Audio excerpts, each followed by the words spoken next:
പ്രകൃതി ഒരുപാട് ജീവനുകൾ കവർന്നെടുത്തു.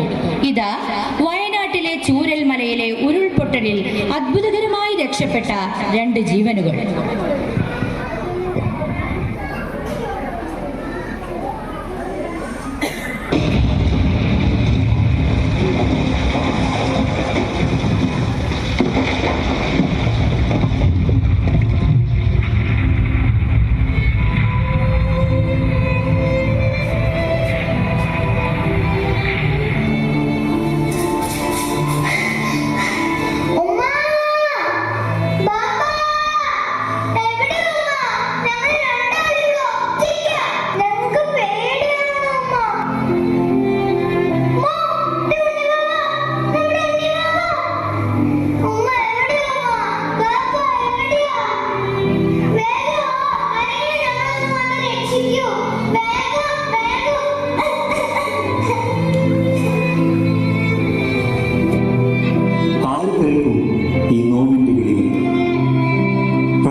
പൊതുജീവിതവും ഉറപ്പുവരുത്തുവാനും ഒപ്പം പ്രകൃതിയുടെ ആവാസ വ്യവസ്ഥയെ നശിപ്പിക്കാതെ ഇണങ്ങിച്ചേർന്ന ജീവിതം നയിച്ച് ലളിത സുന്ദരമാക്കി തീർക്കുവാൻ നാം ഒറ്റയ്ക്കും കൂട്ടമായും പ്രവർത്തിക്കാനുള്ള മനസ്സുണ്ടാവട്ടെ എന്ന പ്രാർത്ഥനയോടെ